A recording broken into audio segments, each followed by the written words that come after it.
Welcome back, one and all, to another episode of The Damage Report with me, Iadarola, and very lucky to be joined on the show by one of my favorite people, Mayor of Enfield, North Carolina, as well as the founding principal of the Black Male Voter Project, Mondale Robinson. Welcome back to the show.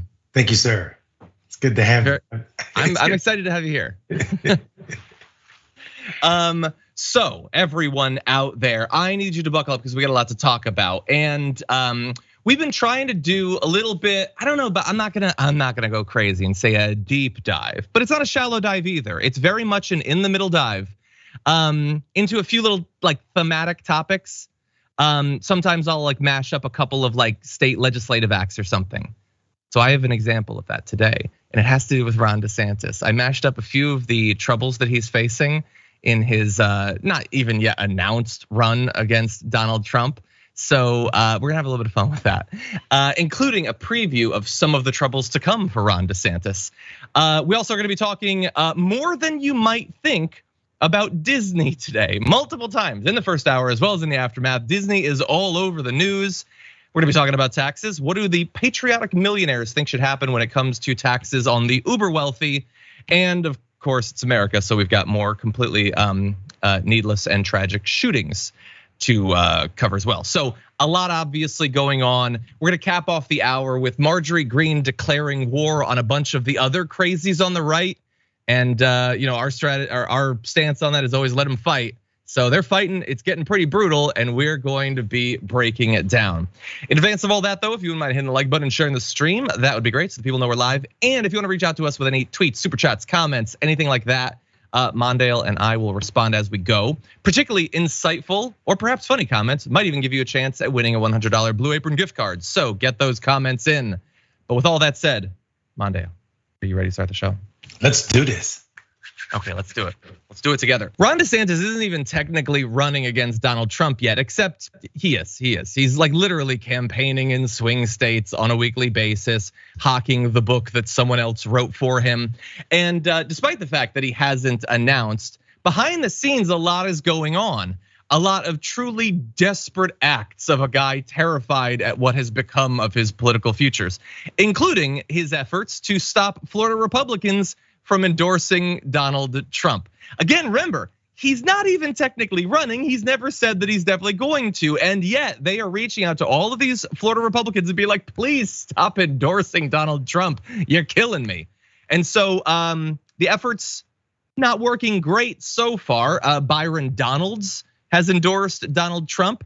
Had previously been a DeSantis ally, but you see what loyalty is worth, I guess.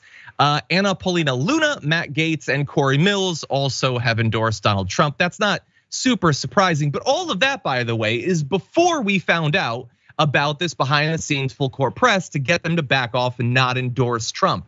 That said, let's check in on how the effort is going with GOP representative from Florida, Greg Steube. He hasn't even been re-elected for 6 months. And while we're in legislative session right now and the state legislature is doing their business, he's in South Carolina and Iowa. I think he's up here in Washington tomorrow meeting with people where his focus should be in Florida. Floridians want him to be focused on Florida. That's what he signed up for his job for re-election to do. So if that seems to indicate that Greg Steube is no longer a massive fan of the presidential aspirations of Ron DeSantis, telling him to go back to his state and stay there, well, just to clinch it, he just endorsed Donald Trump as well. So that makes 5 Florida Republicans that have now come out and said, before everyone's even announced that no, we're sticking with Donald Trump. All this nonsense about us moving on or going back to a more responsible Republican Party. Screw all that noise. We want Trump. What do you think, Mondale? Well, I mean, let's be clear, John. Is DeSantis really more responsible as a Republican Party? I think he's as reckless as Donald Trump. He's willing to say more, and he might even be more dangerous because he understands how government works. I'll tell you what's super disgusting. While we see Republicans at the federal level willing to come out and endorse Trump, what's super scary to me are those Florida Republicans in the state legislature that are willing to change Florida's law to make it smooth and easier for DeSantis to run for president, right? Like in Florida, you can't be the nominee for a presidential candidate and also the governor. You have to resign. So they're trying to change the law to make it easier for this scum to come and plenty his scum all over the United States. So I'm a little nervous about, DeSantis, not because I feel like he can win on a national scale. I'm just afraid of what Florida is willing to do to make Florida man America man. Yeah, I'm glad that you pointed that out, because again, there's so much about what happens in Florida that like it's really just about DeSantis, and I kind of feel like the entire state's politics are not supposed to be about one individual. Like his war with Disney, which we're going to talk about, that's just about him. It's not about Floridians or whatever. Literally changing the law to make it so that he can run for both. First of all, it's like wildly unfair that you're changing the law for one man. Let's be real. They institute that, and I'm not even saying that law should or shouldn't exist, but it does exist. You put it into effect for a reason. It also, by the way, can we just acknowledge that that's not like a super strong indication of the faith that you have in Ron DeSantis? Like that's allowing him to run and keep his spot. But if you were really confident he was going to win, you wouldn't need the built-in backup of being the governor of Florida. So a little bit pathetic if you ask me. But what I find interesting, and I don't think DeSantis needs to worry about this too much, but you have these congressional Republicans in Florida that are turning on him and endorsing Donald Trump. Wouldn't it be amazing if Donald Trump were behind the scenes to be working on the state legislators in Florida, and when they try to change the law to let DeSantis run, it fails? Can you imagine if he were to win over enough of them with promises of bringing them up to cabinet positions and all that, that he legally is barred from running? That would be amazing. I don't think that that's going to happen, but I like to fantasize sometimes, Mondale. No, I think, but in your fantasy, I think you point out some amazing things. The idea that that Ron DeSantis is at war with Disney. You can't make sense of making war with Disney if you are the governor of Florida. We're talking about the largest single employer in your state, and you're making war because they said something they wanted to say.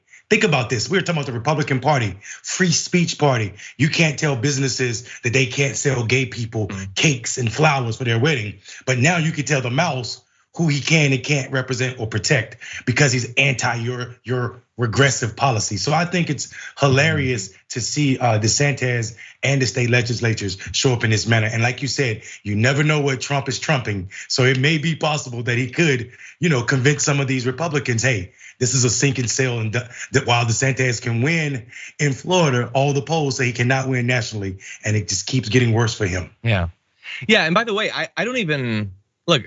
I don't really want them to stop him from running because I think that if he runs against Trump, it's going to be hilarious. But that said, I feel obligated to just say, if any Florida state legislators are watching the Damage Report right now, like, you don't think there's at least a good chance that Trump is going to see what you do when you allow DeSantis to run against him? Does he seem like the sort of person to hold a grudge? Now, maybe you're thinking, I'm gonna be in the legislature for like 4-6 more years before I try for anything else, and Donald Trump will have probably croaked by then. But is that the gamble that you want to make on your political future? Something to think about. That said, let's move to another aspect of this. Ron DeSantis is having trouble getting Florida Republicans to endorse him, but he also might have some trouble in the future when it comes to donors, because some of them are apparently starting to sour on him. Top Republican donor Thomas Petterfy is halting plans apparently to help finance Ron DeSantis's bid for the presidency, apparently due to his extreme positions on social issues. Quote, "I have put myself on hold," the billionaire told the Financial Times, "because of his stance on abortion and book banning. Myself and a bunch of friends are holding our powder dry." By the way, like the fact that he doesn't support DeSantis's positions on abortion and book banning, I like that. I feel like you could throw a few more things in there. I mean, all the anti-trans stuff and the obvious racism and everything. Like, if you're already hitting the guy, at least mention some of the other terrible things. Maybe he doesn't have a problem with that. I don't know. But anyway, he did say it's not just him, it's a bunch of his friends. And when a billionaire says a bunch of his friends, he just means the other rich people in the area. That's all that means. They're not getting together to play bridge or something. And he's pretty significant. He's the second richest man in Florida. Up until very recently, he was the richest man in Florida. Just in 2022, he gave $7.7 million to individual Republican campaigns and conservative PACs. That was up from $7.2 million in 2020, which is the sort of money one person spends in politics that immediately tells me that their taxes aren't high enough. But anyway, I think it's interesting that his donors are starting to back off Mondale, and in particular, citing his culture war stances, which are like exactly why some, I think, deluded, poor conservatives like DeSantis in the first place. Yeah, and I think you see now they have this. The Republican Party has come to this point where, okay, you're gonna serve the money donors or you're gonna serve the people. And the base is what you need in the Republican primary to get out of the primary. So at this point, I guess DeSantis is saying these donors can go bye-bye because I need to win the base. And to win the base, you got to out-Trump Trump. The problem with that is you need money to out-Trump Trump because Trump's going to generate a lot of free press, which he did. He generated billions of dollars worth of free press in his first presidential run. So what DeSantis is up against is reality. Reality. You're trying to out Trump in a game that you can't win because donors are scared of you. Plus, you have no national record, and your backbone isn't really there. We've seen people push back on policies, and you fail epically. Yeah. And I think it would be important if people don't forget that the reason he became governor in 2018 is a fault of the Democratic Party, not because some excellent race he was winning. He was losing that race up until a few weeks, according to the polls. But if you saw how Democrats performed in the primary, they outperformed Republicans in the primary in 2018. And Andrew Gillum was poised to win that election, except for he turned over his entire field team that had just won him in the primary with record turnout to the Democratic Party, and that was a bad idea because they weren't knocking on doors, and when they were using whitewashed messaging to reach. I mean, you were sending regular English language to completely black communities that were Haitian-speaking communities. So these people don't even speak English, and you're sending them lit. This is why we saw 13% of black women in Florida vote against Andrew Gillum in 2018. Bad policies, bad practices on the Democratic Party put DeSantis in place. That's not gonna happen on a national level because there's gonna be so much money spent against him if he was to beat Donald Trump. Yeah, by the way, I am so glad that you brought that up because you're right. Like everybody thinks about this last election. They're like, oh, DeSantis was always gonna win. It's a super red district. It was a super close race anyway. It was totally winnable. And I don't wanna go off on a long tangent, but imagine how much would be different right now if that race had gone differently. Not only would Ron DeSantis, I don't know, maybe he'd be running again next time, but that would probably be the extent of his national platform. We wouldn't have the 6-week abortion ban in Florida, all the nonsense that's happened with trying to destroy schools and ban the teaching of history and everything. Oh, you wouldn't have Ron DeSantis been unilaterally creating a redistricting map that sent multiple congressional seats to the Republicans. Like either the Republican majority in the House right now would be incredibly minor, 1 or 2 people, or it might even be flipped if not for that. So, man, the Democrats love to snatch defeat from the jaws of victory. Anyway, really fast, just to end on Petterfee, he says that if DeSantis continues to appeal to a far-right base of the Republican Party to defeat Trump by banning books or restricting abortion access, quote, the Republicans have a very big problem. Well, it's certainly gonna be a big problem for DeSantis if he is the nominee running in a national election. He's the guy that effectively entirely outlawed abortion in an entire state. Petterfee, by the way, says he doesn't even think Trump can win the next election, but he's willing to sit out and let Trump be the nominee if that's what it takes to put pressure on DeSantis, which I think is interesting. And here's the thing, Petterfee is a billionaire, and billionaires generally get almost everything that they want in America. That's the way that things are set up. But if what he wants is for Ron DeSantis to back off of the culture wars, I think for the first time he is going to be disappointed because I just happened across this today. Fox News reporting that Team DeSantis has put out a new parody video mocking Bud Light for supporting women's sports. I am not going to play this video because it's utterly gross. But here's the basic idea.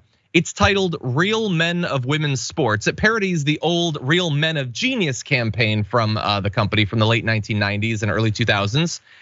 It says Team DeSantis presents Real Men of Women's Sports and then begins to attack Leah Thomas and other transgender athletes, saying that they are the real men of sports. They have found a way to hack the system so that they can win. And now women's sports doesn't have real women winning anymore. It just has, you'll notice by the way that they're mentioning one actual name. That's literally the only name they can come up with. The rest of it's all incredibly vague because this is a made up problem that doesn't actually exist in the real world. But this is what Ron DeSantis, the reasonable Republican, the not threatening or dangerous Republican, is using his time for. Once again, weighing in on a culture war topic that has absolutely nothing to do with him or his state, and being willing to increase the threat of harassment, violence, and even murder for transgender people because he thinks it might help him close the gap a bit with Trump. It's gross. What do you think, Mondale?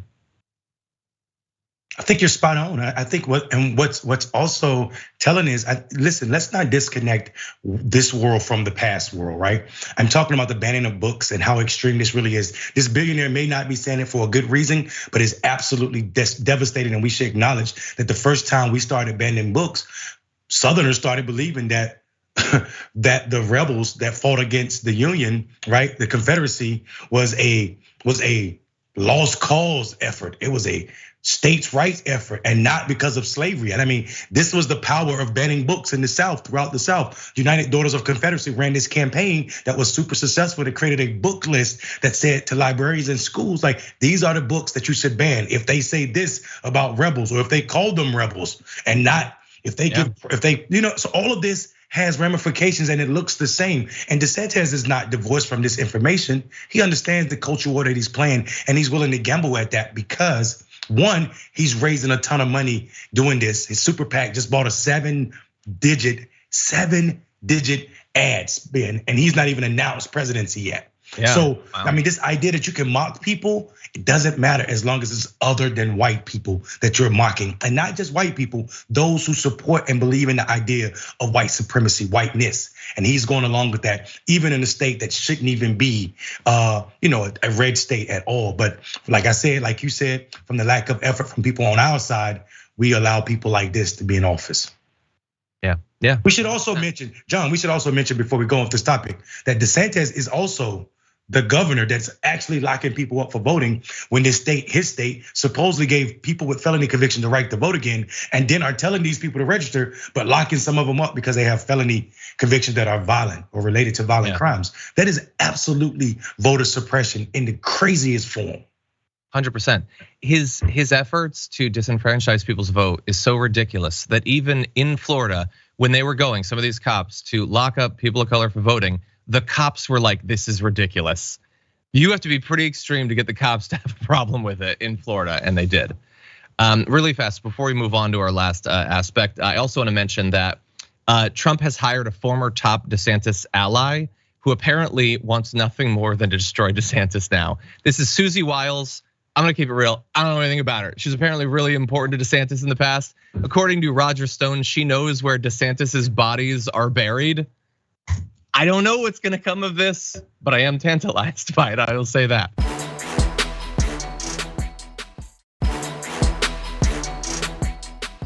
Anyway, let's turn to one other aspect of this. Florida Governor Ron DeSantis has announced that the next phase of his personal crusade against Disney, one of the main employers in his state, is going to escalate quickly. So you might recall that he tried to take over their sort of like independent operating body that controlled that area. And then they had this last minute clever little legal maneuver that allowed them to retain control. He doesn't like that because it makes him look ridiculous and everybody on the internet laughed at him. So now he's gonna try to just nullify it. He says Disney's sloppy and futile attempt to subvert the will of the legislature and Floridians, lots of Floridians desperately care about this, was uncovered by our state oversight board, and their 11th hour agreements will be nullified by the legislature. Disney's corporate kingdom is over. I will just remind you that while I am all for regulation of corporations, it generally is not supposed to be the case that the government just goes on an extended vendetta against one individual corporation for purely personal reasons. That's not really how our government is supposed to work. You don't like the little tricky pizzicky thing that they did, but they did it. And now the state legislature is gonna weigh in so that you can stick it to this very popular company in your state that generates a bunch of tax revenue and hires a bunch of people. Okay. Well, it goes beyond just the nullification. He said, come to think of it now, people are like, well, what should we do with this land? Maybe we'll create a state park. Maybe try to do more amusement parks. Someone even said, like, maybe you need another state prison. I mean, who knows? I mean, I just think that the possibilities are endless. So he's talking about building a state prison next to Disney or another amusement park, which will definitely be competitive against Disney. He's also talking about just raising their taxes, raising an individual company's taxes as his entire party's ideology is that corporate taxes shouldn't exist in the first place. There's a little bit of a muddling of the ideology going on here, Mondale.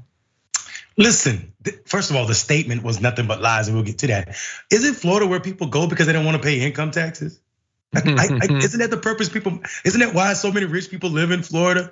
So I think this is absolutely disgusting. It's also the doublespeak that shows us that the Republican Party does not have principles beyond anyone that does not agree with them 100%. They will come after anything using any tactics. We saw this a long time ago. Ronald Reagan, as governor of California, enacted the first gun restriction laws in that state, right? When Black Panthers showed up to the Capitol with guns, he did this. Now Ron DeSantis is showing up the same way against Disney, anti-Disney, because Disney is seen anti-them, even though Disney is still giving money to Republicans throughout the state. This is what's gonna hamstring him, and I don't think he understands the power of Disney in Florida when you're starting to. Like I think your legislature might miss the mark, and you may try something, but what the backlash is gonna be will be no governor from the Republican Party for a while, because Disney's gonna withhold all their resources from them. Let me say one more thing about Ron DeSantis. He has a bigger problem. You breezed over it, John, but it's a big deal. Susie Wild in Florida against DeSantis is problematic. She is the reason Trump won Florida the way he did twice. She is not to play with. She is the Republican snake in the state, and Florida has a lot of snakes. I mean, it is the home.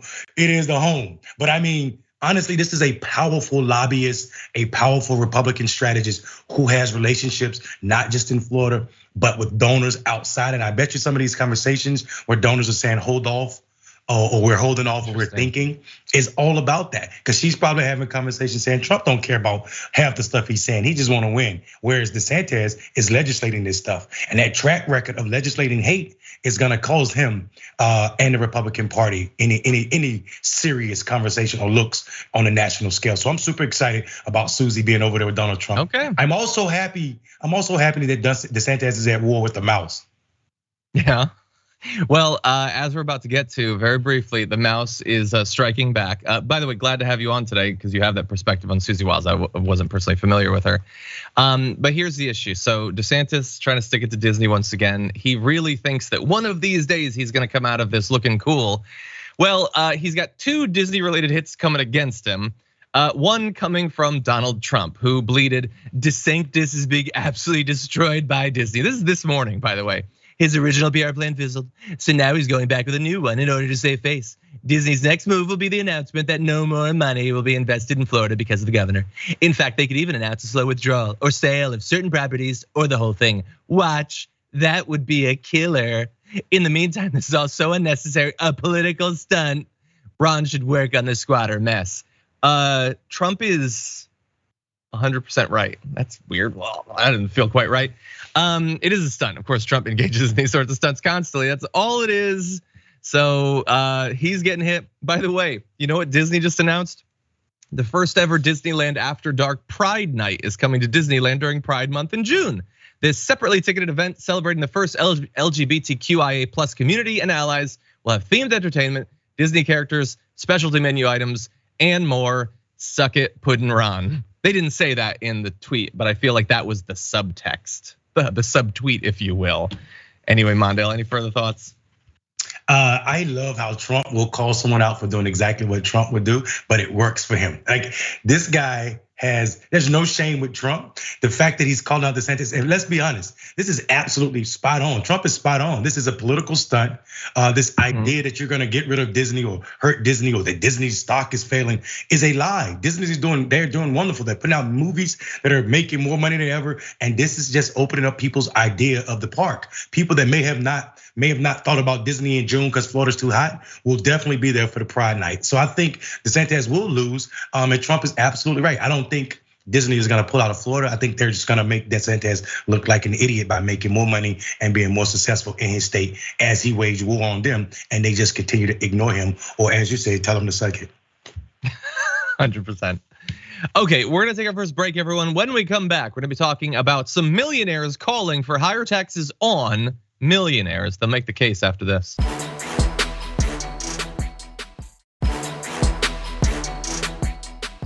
really fast. I mentioned in that break that I had made spinach artichoke gnocchi, and someone, Dragon Bear, typed, "Ew, how dare you, Dragon Bear? It was delicious. Don't you attack my gnocchi."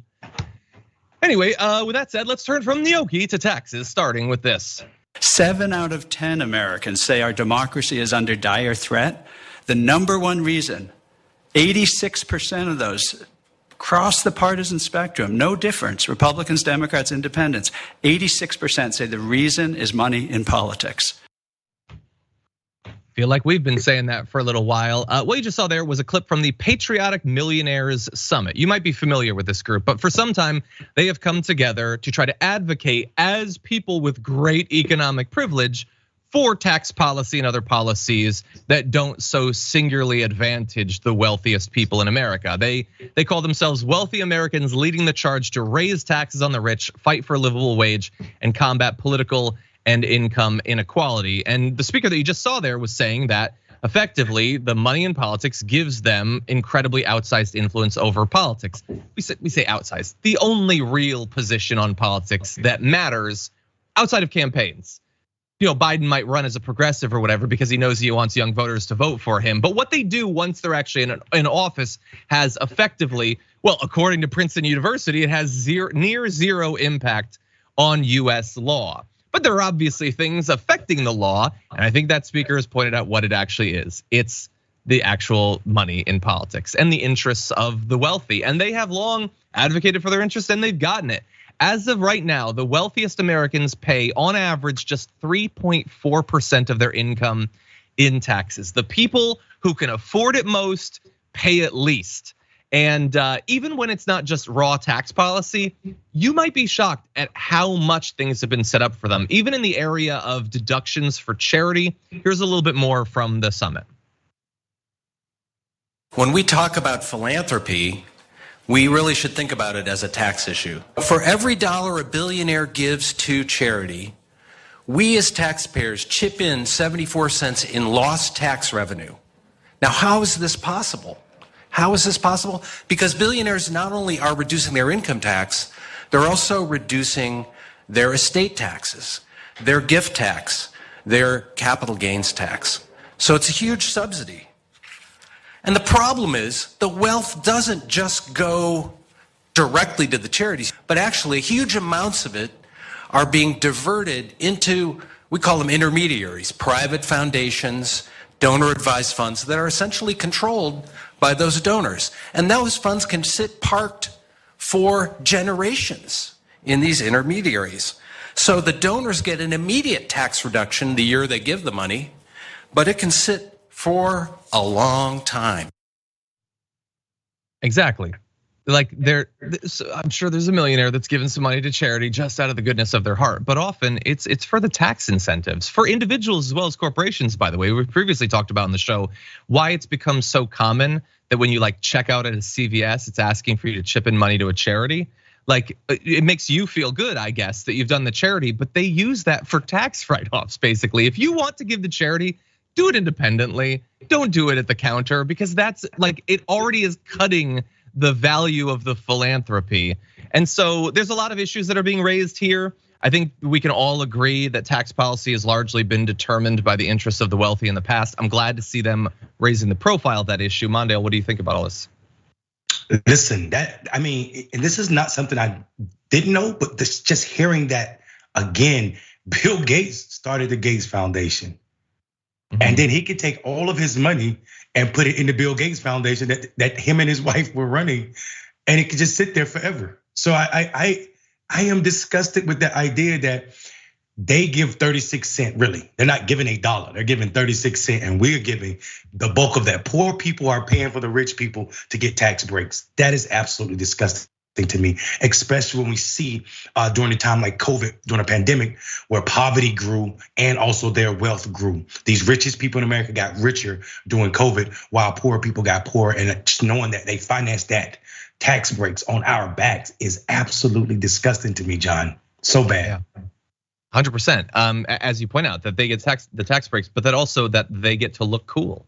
They get to look like they're the charitable ones. So it's an issue during your life. And I'll just briefly mention something that I've talked about before. There's like the pledges to give away their wealth when they die. And like lots of people are like, oh, that's so nice. It's so charitable. You're not gonna give it to your kids. I guess you're dead though. You got to use it for as long as you could. And now you're giving it away. Look, I guess that's better than not giving it away, but just barely. It doesn't have anything to do with you anymore. You're dead. You can't use it. Give it away now, okay? And maybe that's too much to ask. Maybe you need a little buffer where you get to enjoy your ability to buy islands at the drop of a hat or something.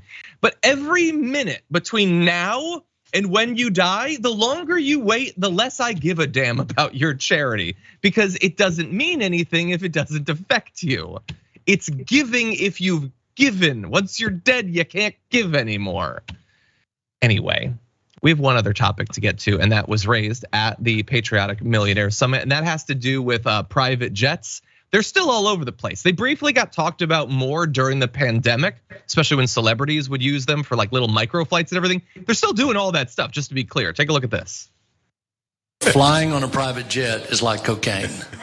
It is the coolest method of travel I've ever experienced, and it's tough. But I'm kind of having a moment with my jet, and I'm really seriously considering selling it because I'm challenged to square my concern about the environment and my place in mankind, to continue to be so phenomenally selfish, to be able to get on a jet all by myself, for room for 7 or 8 more people in there. I'm in there all by myself except for the pilots, and I just don't think it's right. And I've got it for sale, so we'll see.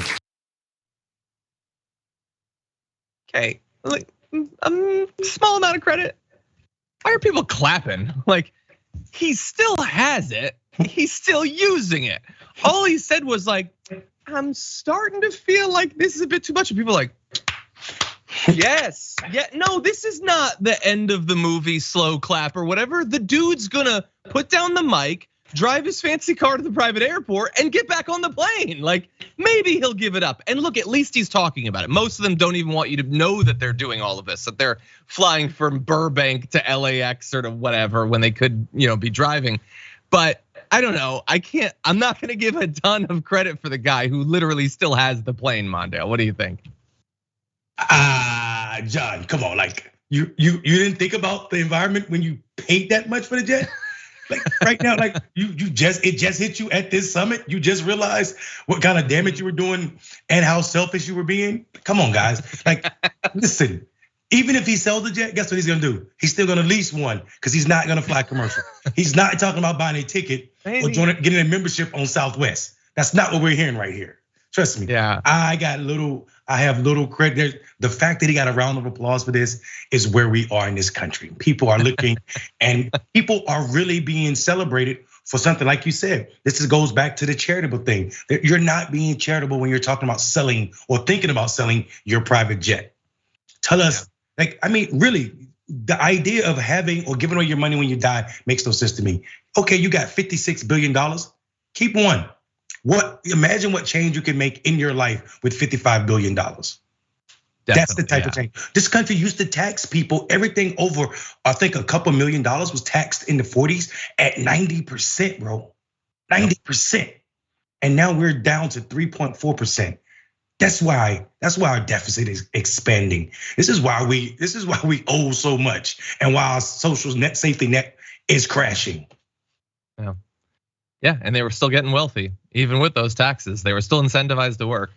But anyway, again, the guy's one of the patriotic millionaires, so he's better than the others. But just I love the idea of the guy like reclining in his massive seat. He takes the last bite of his creme brulee, sip of champagne, and thinks, "Am I the baddie?" You're doing okay. You're doing okay. Anyway, I'm having a moment with my plane is not anything I've ever had to say in my life.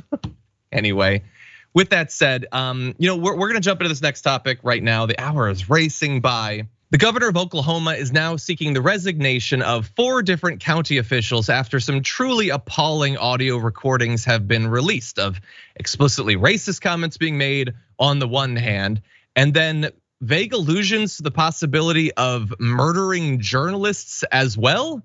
It's weird stuff, scary stuff. We're gonna jump into this first clip. Here's the pretty explicit racism for you. If it was back in the day, would they, like when Alan Marshall take a damn blackjack, whoop their ass and throw them in the cell, I'd run for sheriff. Yeah, well, it's not like that no more. I know. Take them down here on Mud Creek and hang them up with the damn rope. Yeah. But you can't do And the that. thing about it is, They got more rights than we got. Okay, that was between Sheriff, his investigator Alicia Manning, Commissioners Mark Jennings, Robert Beck, Commissioner Secretary Heather Carter, and Jail Administrator Larry Hendricks. And although a little bit of that is hard to follow, a little bit garbled, they have more rights than we do is always a fun thing for someone like this to throw out there. And then, of course, there are references to lynching people. So, yeah, I think some resignations probably should be the ground floor for the consequences we should see from this. Mondale, what do you think? Every case tried under this administration should be brought back up. The DA or the sheriff, anybody implicit or that's been locked up because of this. If you're black, you just got you a little reason to call a lawyer and say, look, racism had a role in what happened to me. This person believes that because you can no longer string me up like mud or over a mud lake or throw me in a cell and beat me, then I have more rights than them. It also is a time that he misses. So why is this person having the right to oversee anyone? This is the problem. This idea is the problem with our policing system in this country. It is people harboring these thoughts that black people having the right to challenge systems is more rights than them. What they're really saying is they have more rights than they should as black people. You shouldn't have the right to question, because America for a long time believed that black people had no rights that a white man was obligated to listen to or respect. And this gentleman just said the same thing on tape. Yeah, they have more rights than us just means they have rights.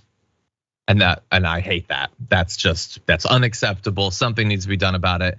But that wasn't the end of it. There was also a discussion about their plans to potentially murder 2 Gazette reporters, Chris and Bruce Willingham. Take a look at this. They're insignificant in my life. yes. Really, they bring that Don't to say the this, you table. know. What goes around goes around. It will. I told you it will. Yeah. I know where 2 big deep holes are if you ever need them. I got an excavator. And these are pre-dug. Yeah, but the thing of it is, you know, We actually told the truth. I've known 2 or 3 hitmen that were very quiet guys Yeah, and would cut no mercy. yeah. Okay, that's county officials talking about digging deep holes and talking about the hitmen that they know. So it's not just, devastating, obviously, the fact that you would joke about or talk about killing journalists or whatever, but like, so why if you know these hitmen, why are they just out there existing? Feel like they should maybe be locked up. Why do I need to tell these officials what their job is supposed to be? Now, the governor, Kevin Stitt, who I can see people in the chat are like, Stitt definitely agrees with all this. I'm not familiar with Kevin Stitt very much, but he says, I am both appalled and disheartened to hear of the horrid comments made by officials in McCurtain County. There's simply no place for such hateful rhetoric in the state of Oklahoma, especially by those that serve to represent the community through their respective office. And there's also a long statement from the sheriff's office. I'm not sure we're gonna be able to get to, but there was a big protest trying to put pressure on them to do something. So we'll see what happens, Mondale. Any final thoughts about what you've heard? I mean, listen, we have a governor, right? That like the comment said, absolutely, shows and exemplifies behaviors that it lines up with this. The idea, though, we have county and law enforcement who's supposed to be out here against these thugs, bragging about knowing 2 or 3 hitmen that won't cut these journalists any slack. Is absolutely disgusting, and someone needs to investigate who these hitmen and who have they hit. Yeah. By the way, I don't know for sure. This is a bit of speculation on my part, but my guess would be that every one of those people that you just heard who are talking about lynching black people and murdering journalists support the elimination of abortion rights because of their deeply held Christian religious beliefs. After all, they're pro-life and thou shalt not kill. Except if it's someone of a different race or a journalist who's investigating you, then there's a couple of exceptions. I think that's in the subtext of the 10 Commandments. It was worn away by wind and time, but it was probably there. Anyway, we're gonna see what happens with that. We do have a lot more to get to, but first a break. We'll be back in a few.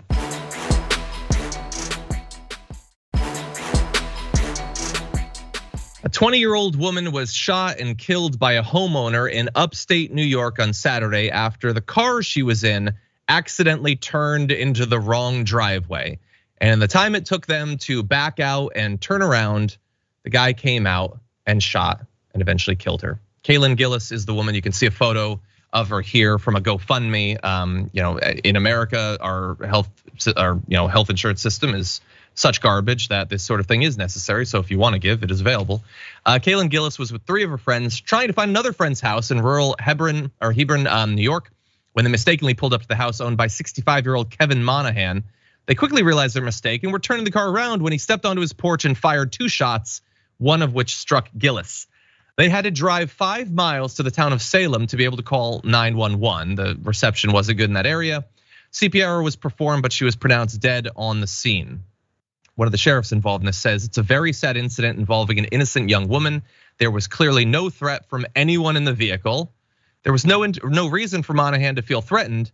He wasn't aware of any interaction between them. No one exited the vehicle, and it was in the driveway for a very short time. Monahan has thankfully already been charged with murder in the 2nd degree and remains in custody. He was initially uncooperative with investigators, refusing for several hours to exit his residence or answer questions. I don't know all of the state laws in New York. I am hoping that because it's not like Texas or Florida or something, that this should be illegal. In some states, it would really be an open question as to whether you can just begin firing shots randomly at someone who happened to be in your driveway. The sheriff there said, Mondale, that there was no reason to feel threatened. And that's what I question. Not that there was anything particular about Gillis or her friends or just being in the driveway, but gun owners are given reasons every single day in America to be terrified of literally everything. They are constantly told that you need to defend your territory. It's your castle. People are coming for you, immigrants and whoever. Black Lives Matter and MS-13 and everybody is just waiting to storm across your yard and break into your foyer. So you need to be ready to go out there and shoot first and ask questions. Will probably never. They'll ask you questions when they haul you in. They never talk about the legal process after that, but this life was totally needlessly lost. Young person just trying to go to a friend's house, and it is a crapshoot. Pardon the terminology of when you come up on a person's house, whether they're going to be an absolutely insane person with access to military grade hardware. What do you think? John, in any other industrialized nation, this young lady will still be alive. Yep. Nowhere in the world except for America do you make a mistake and turn around in someone's driveway and you leave dead. You leave dead for turning into the wrong driveway. This is absolutely ridiculous. Last year, this country sold and purchased more than 15.6 million guns. Already this year, more than 12,000 people have died from guns. In this country alone, we're not talking about across the world.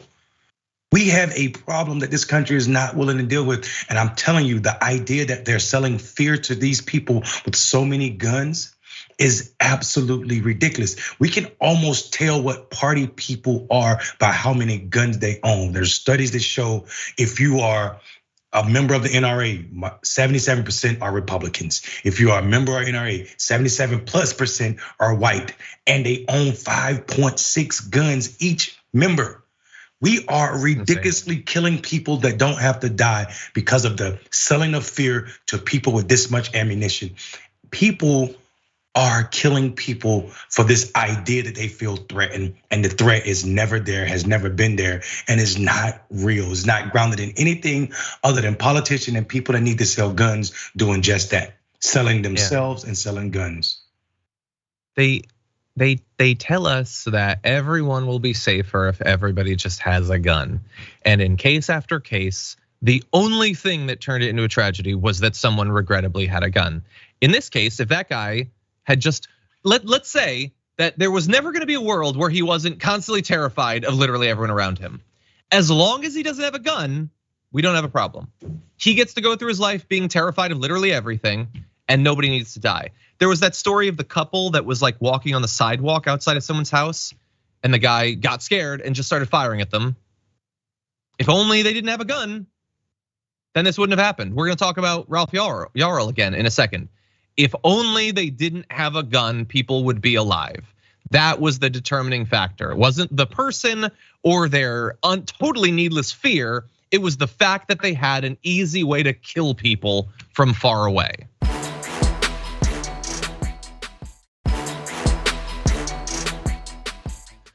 Anyway, he's at least been charged, but he's not the only one. Let's jump now to this update. Andrew Lester is the 84-year-old who has now been identified as the one who shot Ralph Yarl just a short time ago. Now, thankfully, the update is that he has been charged with first-degree assault and armed criminal action in the shooting of Ralph Yarl. You can see Andrew Lester here in this shot. That's the individual who set all of this off, and of course, Ralph Yarl will remind you that his family has a GoFundMe for both the legal effort as well as the medical expenses. If you're not familiar with the story, as a 16-year-old high schooler had just been trying to pick his brothers up when he went to the wrong address and rang the doorbell twice, and that was all it took for Andrew Lester to decide that he was going to execute this young boy. Now, here's how he tells it. He says that he was in his bed when he heard his doorbell ring and grabbed a handgun before answering, adding that he was, quote, scared to death by Yarl's size. He stated he believed someone was attempting to break into the house and shot twice through an exterior storm door within a few seconds of opening the main door. Yarl was shot twice, struck in the left forehead and right arm. And I don't believe literally anything that this insane, likely racist old man says. The idea that you were just scared of the size of a black teenager is, like, whether it's just an excuse or a truth, racists they do overestimate the age and size of people who aren't white. That we know is the way that racists work implicitly. You believe that he was trying to break into the house? I'm not a burglar or anything, but I don't think that they teach you to ring the doorbell multiple times if you're trying to break in. That usually will alert people to your presence. So no, I don't believe literally any of this. It's good news that he's been charged. We'll see what happens. The other bit of good news, and this is honestly a miracle, but family member of Ralph Yarl said that after 3 nights in the hospital, he's now been brought home and continues to improve. I am just going to assume that he should be home after just 3 days. It's entirely possible that our healthcare system is so devastatingly broken that you only get 3 nights to recover in the hospital. But regardless, the fact that he is able to go home is a miracle after being shot twice, including in the head. And so, Mondale, what do you think about this tragic situation? I think, and I appreciate you pointing out the fact that this man's statement should hold no water, no ground, because that second shot was not an immediate shot. It was actually after he shot this young man in the head, he then shot him. He said to him, "Don't come around here," and then shot him the second time. And if this kid wouldn't have put his hand up, that bullet wouldn't have been in his hand, it would have been through his heart, and he probably wouldn't have lived. So we also need to tell the part that this kid not only was shot by this man, America sold this kid out when he got up and ran to 2 neighbors' house and they turned him away. And it wasn't until he got to the 3rd neighbor who said, "Get on the ground," made this kid lay on the ground with a gun pointed at him, telling him to raise his hands, and then he called the police. So this kid has been shot, blood leaking out of his hand and head, has been forced to lay on the ground again with a gun pointed at him by a neighbor who is also afraid, like you said, of the big black man who was 16-year-old honor student, bandmate. And it's absolutely disgusting that we find ourselves in this place in America where people with guns can just pretend to be afraid and say anything. This is the problem with the castle doctrine and also stand your ground. You could just say, "I was afraid," or "This person was on my property," and you can just start shooting at people as if they're hunting.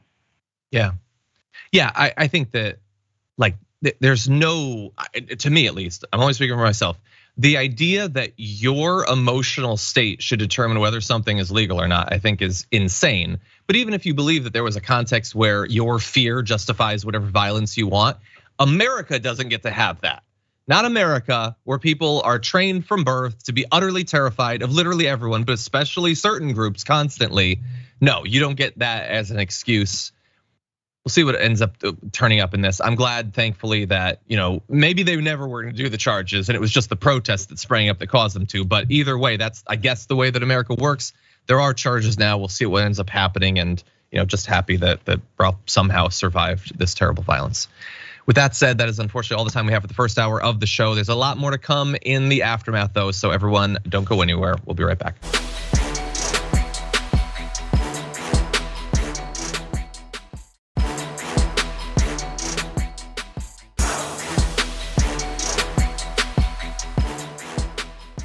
Thanks for listening to the full episode of The Damage Report. Support our work, listen ad-free, access members-only bonus content, and more by subscribing to Apple Podcasts at apple.co/TYT. I'm your host, John Iadarola. I'll see you soon.